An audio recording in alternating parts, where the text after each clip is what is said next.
Okay, so let's take a look at how this new amazing technique actually works. So these are going to be your finished shapes with the turned over edges, and you can see that this just turns right over that interfacing and then it stays nicely in there. You can see where I've done a little bit of clipping onto inside curves. That's the only place that you'll need to do any clipping. But when you trace your shapes, so here's our interfacing. You always want to trace it on the shiny side up. Not sure if you can totally see that in the camera, but there's a shiny side and a finished side, because the shiny side is what has a small amount of glue impregnated into it, so that when you take your fabric and you iron it to this interfacing on the back side of your fabric, then it will have something to stick.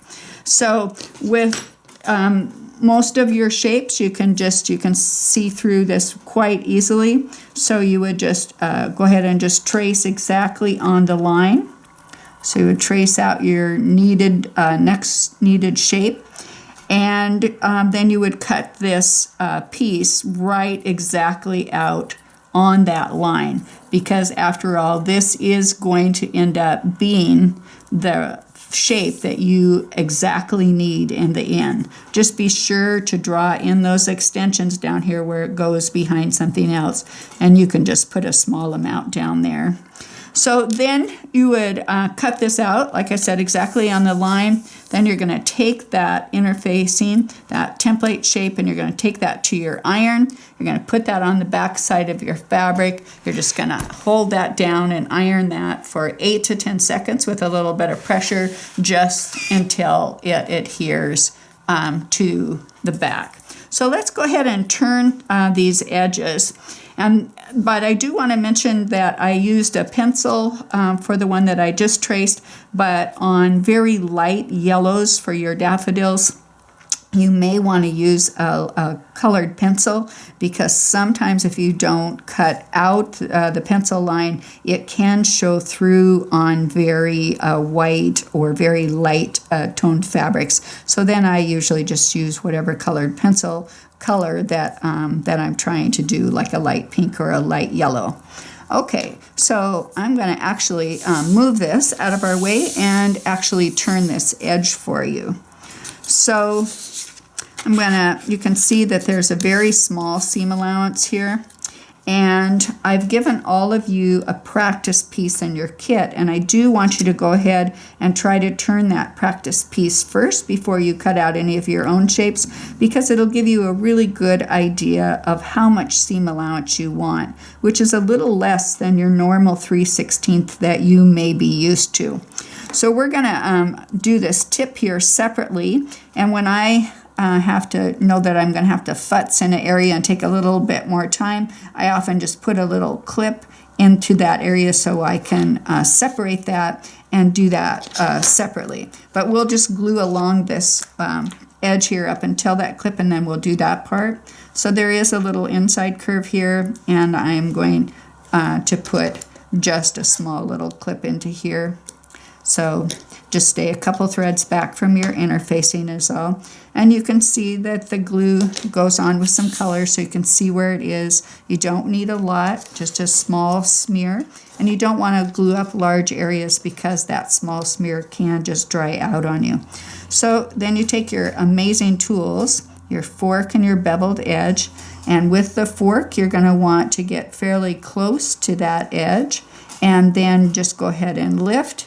And then instead of scooping and turning, scooping and turning, the more that you can just keep this bevel flat to your surface and brush that over, the more that you'll get a nice, smooth, consistent edge with that. If you have clip, just make sure you brush that beyond that clip, which if you don't cut all the way to your interfacing should not be an issue.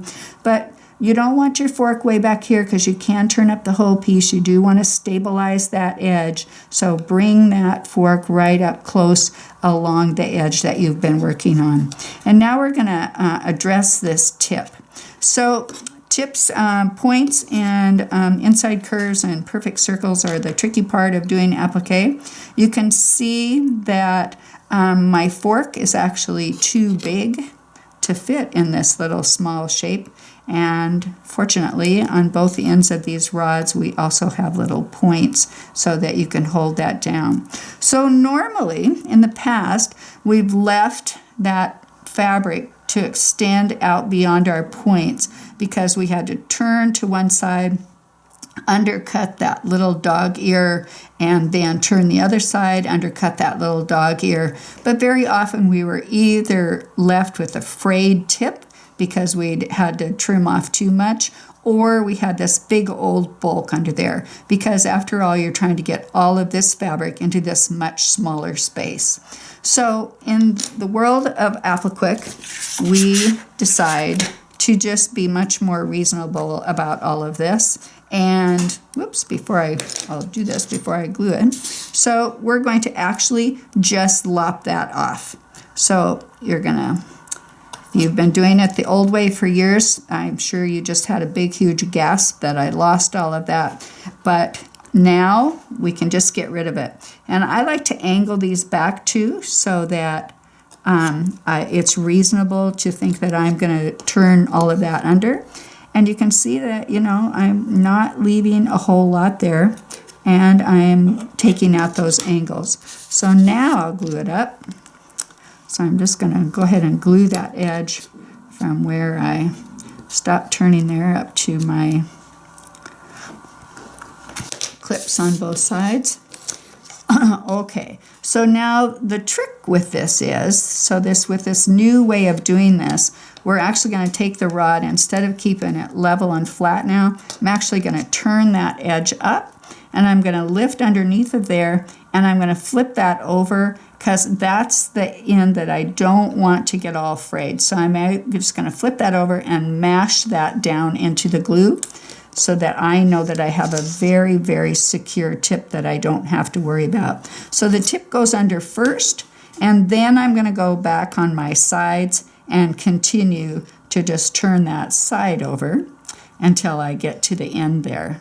So just hold that down and then just turn that over too. And now I'll do the other side. So it's tip first and then your side to side.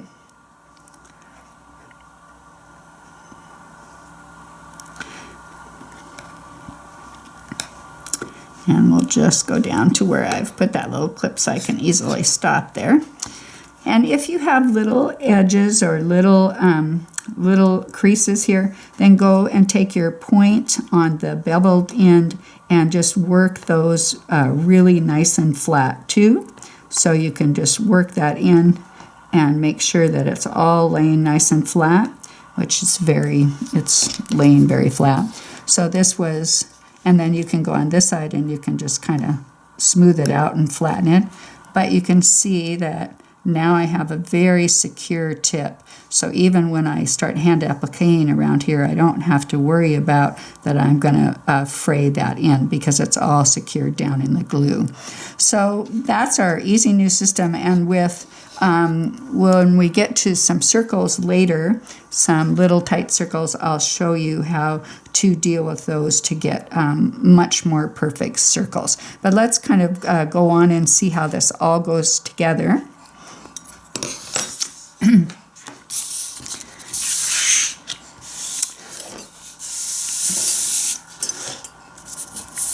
So here's like this piece that you would build if there's if there's any little leaves that go on. These little tweezers make it so much easier to pick these little things up and position all these little tiny pieces in position, and even tiny, tiny little stems. So this is not even 1/4 of an inch. It's about 1/8 of an inch here with this little tiny piece, and that you can do with applique too.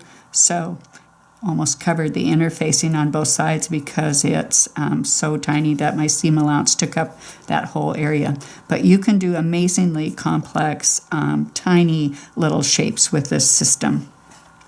Now, some of the times you're going to notice that you have areas where the ribbon overlaps with another piece. So, for instance, this piece here. So this darker shape is going to slide underneath of here. This one's going to go on top. So you would cut this darker shape out with an extension, as I've indicated here in red.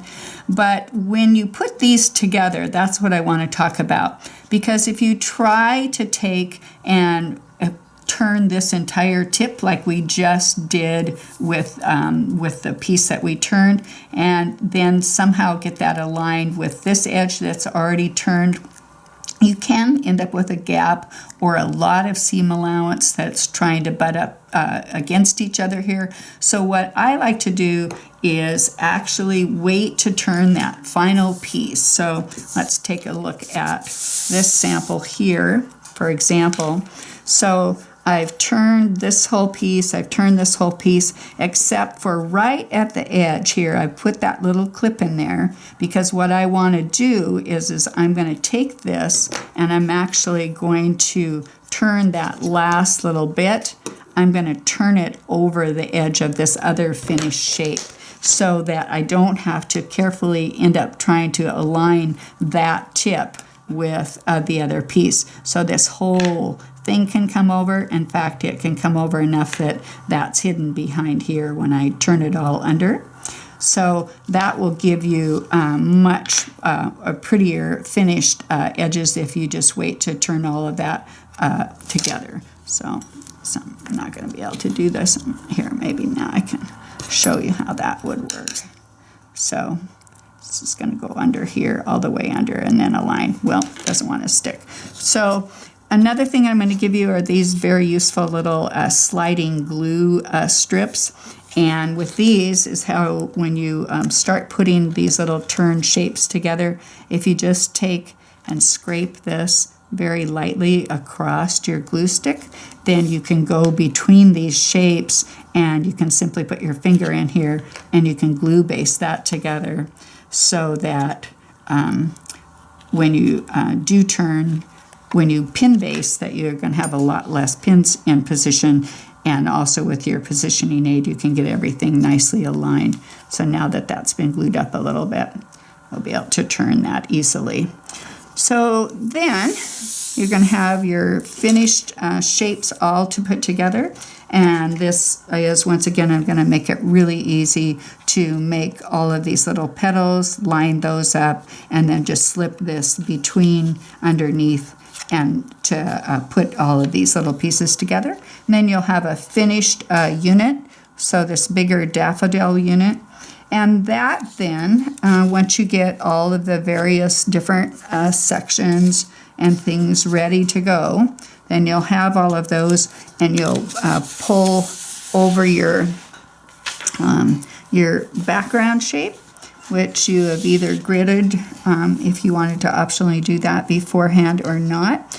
And then we'll just be moving these into position. And of course you'll use your overlays, line up where it says that the oval goes, and then you'll just slide these into position. So your oval, after you get all of these down, then your oval shape has been turned and you'll get that into position. So, and that doesn't have to go on until you've appliqued all of these shapes up against your background. And then you can iron on your oval and get that all in position. But do kind of figure out where they go on the background with your overlay when you're first positioning them, because you'll have a little oval traced on here, so you'll know where they all align. And then that can all go together, and then you'll have your block ready to go. So, and start putting on your corner units too. So let's go ahead and get started.